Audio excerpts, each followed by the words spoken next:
त्यांनी तशी तक्रार केली असेल तर चौकशी होईल असं तटकरे यांनी म्हटलंय। ज्ञानेश्वरी मुंडेंचे धनंजय मुंडेंवरील आरोपांनंतर सुनील तटकरे यांची ही प्रतिक्रिया। धनंजय मुंडेंच्या बंगल्यावरून वाल्मिकने फोन करून तपास थांबवला असं ज्ञानेश्वरी मुंडेंनी म्हटलंय। धनंजय मुंडेंवर वर्षभर आरोप होत गेले असंही तटकरे यांनी म्हटलंय। बाबांना म्हणजे प्रशासनाच्याच ह्यांनी सांगितलं की फोन आला। मी पहिल्याच ह्याच्या सांगितलं फोन कुणाचा, बंगला कुणाचा, सगळंच एसपी सरांनी तपासावा आणि मला आरोपी अटक करून मला न्याय द्यावा।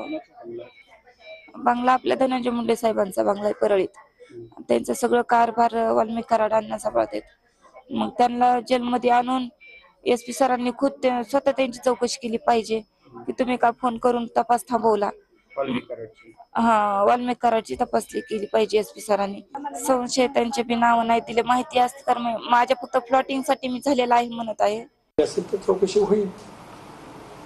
आरोप आणि चौकशी या दोन्ही गोष्टी सायमल्टेनियस सुरू झाल्या पाहिजे। न्यायालयीन चौकशी जी काय माननीय मुख्यमंत्री महोदयांनी घोषित केली होती, मला असं वाटतं त्याचंही कामकाज सुरू झालं असेल। मला माहीत नाही, पण कदाचित त्यांना एक कालावधी दिला होता, त्या कालावधीमध्ये त्यांनी सुरू करणं अपेक्षित आहे। आता याही बाबतीमध्ये कोणाचं म्हणणं असेल तर तपास होईल।